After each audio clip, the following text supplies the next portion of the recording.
This is the part two that the talk has been labelled Our Journey in the Grand Deception. So I've shared with you our journey. And believe me, I could have talked about that all day. So to me, that's the short version of it.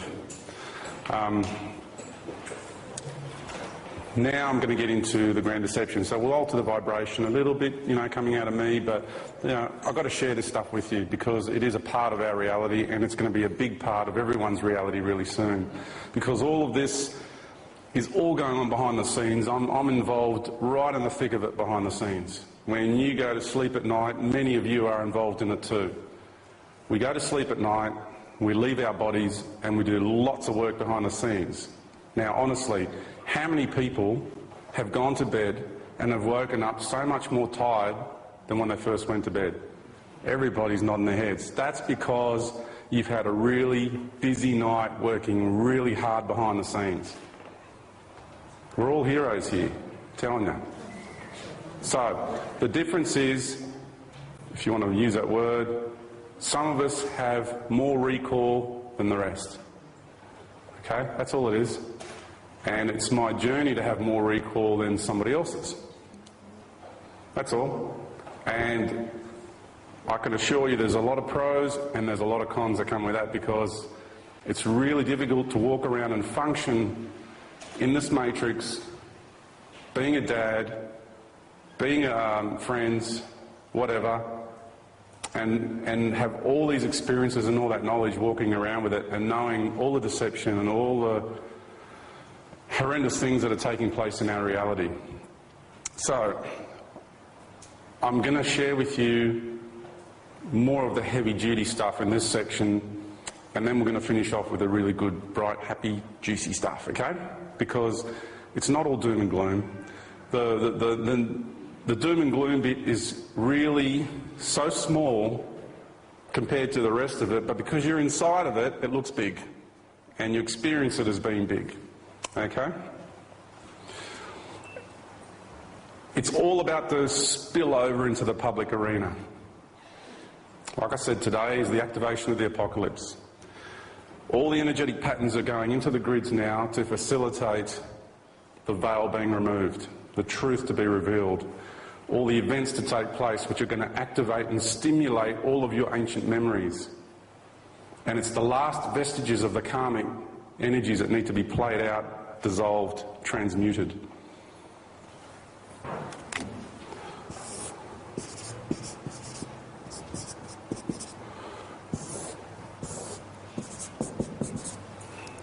Okay, remember I said we're all ETs. So remember, in order to go through the ascension process and become a creator God, we plunged down, we went through all these experiences, and then we've ended up through compression, stepping it down onto Mother Earth. And then from Earth, our very next stage is the fifth dimension, which is the 2012 doorway. And like I said, some people are already walking through. I'm walking through my consciousness constantly. I go in and out of Avalon, I manifest another body there. I do it all the time. So, people want to say I'm deluded or whatever. That's their logical, rational mind trying to work out what I'm experiencing for real.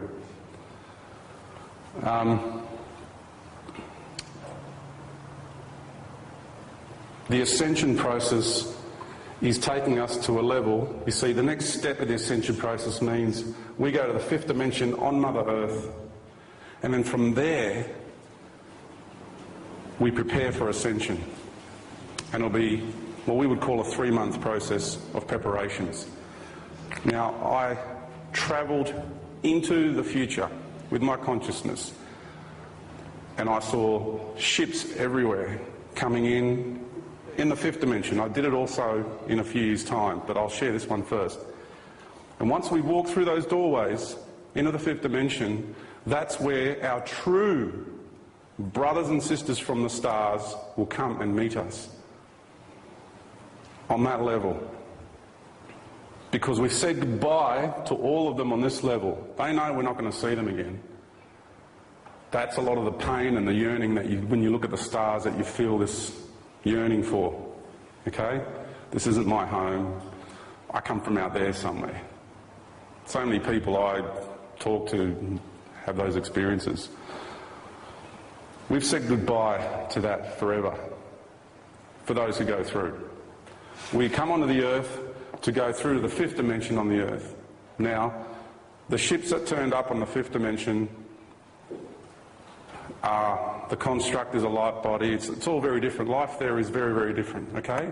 And not all beings choose to actually travel on ships and anything anyway. They just use their consciousness. But the celebrations that took place, the tears of joy that I saw in everyone's faces, and we're all going to naturally gravitate to our twin flames. That's another thing I'm going to be talking about, divine sacred union.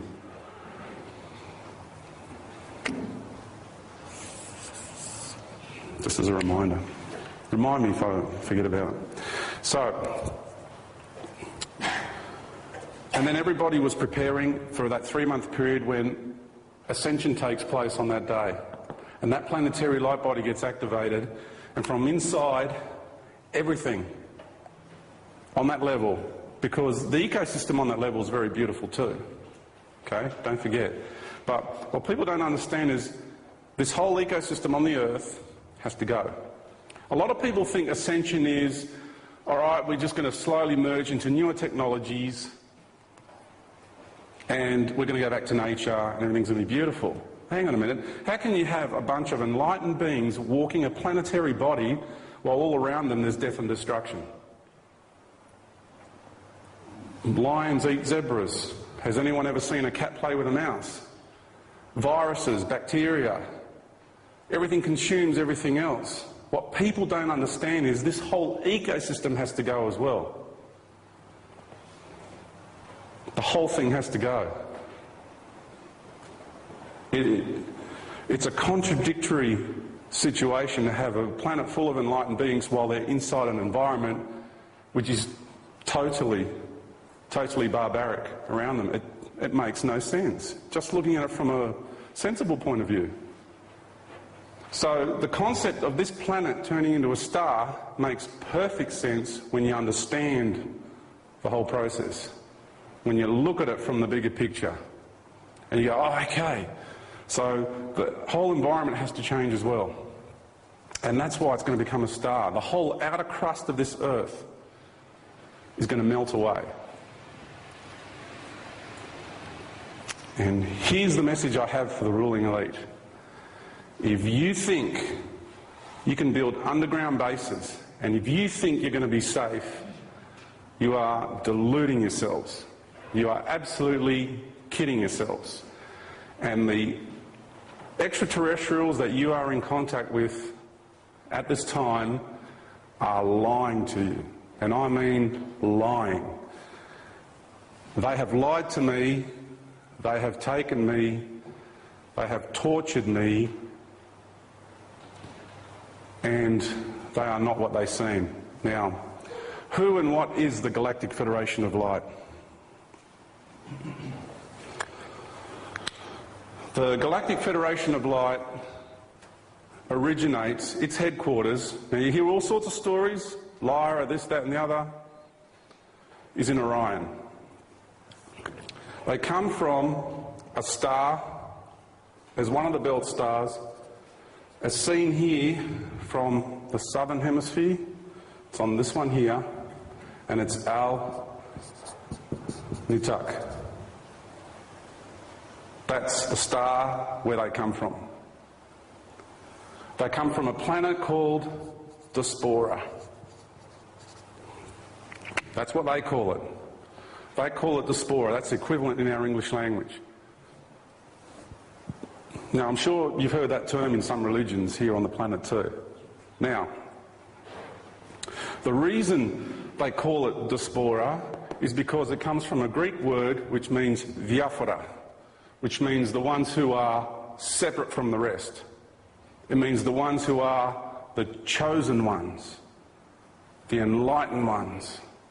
And they are a blonde-haired, blue-eyed race, and I'm not being racist because there are a lot of beautiful blonde-haired, blue-eyed races out there, but these beings are so beautiful, so angelic looking, and so incredibly evil.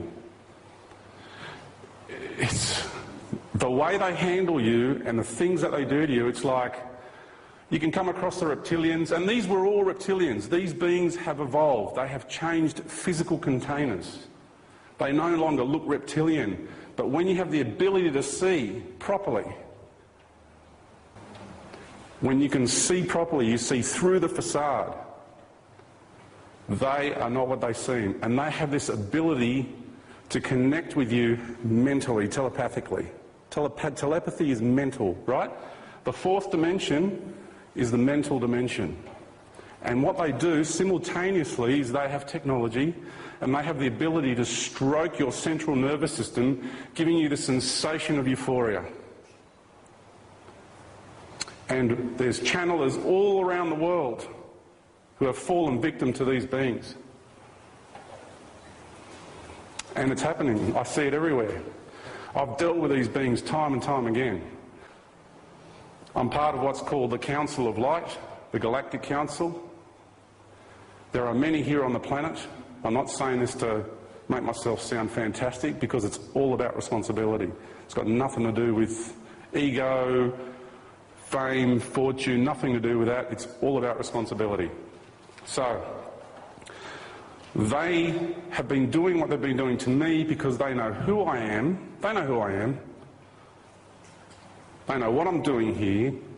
They know what I'm about to do here. And they've done everything in their power to stop me from doing it. And you've all been put through the big test, and I'm here to tell you that there is no way in hell that they're going to win. It's over. It's finished. It was finished a long time ago. It's not about winning and losing. It's about the evolutionary process of the universe. Now, these beings are called the Nordics, from Orion. Our governments have been in contact with these beings for a very long time. They like to build their underground bases. They get told to build their underground bases.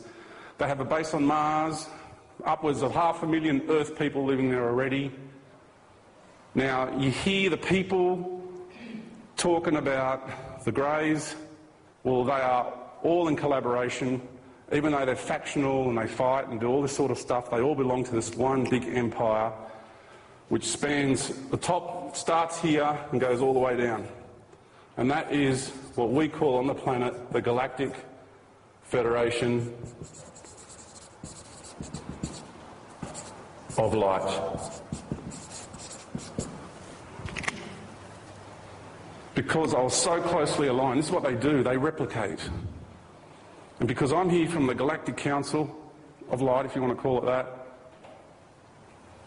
they were able to manipulate me. I've been implant after implant. They threw everything at me. Mind control programs. They plug holograms into you. I've had holograms run through my system because what they're trying to do with that is break me, and they're trying to break that barrier between my being here and my being there. So when they try to crack it, they're trying to drive a wedge through that barrier within yourself, because we've all got that. That's the barrier between your lower being and your higher self. And they have tortured me with holograms. And it reaches so deep inside of you, the way they use this technology. It is horrendous. But here I am. So, I'm sharing this personal, intimate stuff, and to live a life, to try and function, not to be able to share it with your family. It's been a hard road. Okay? And that's why when I stand up here and I talk about this stuff, I'm telling you I know what I'm talking about.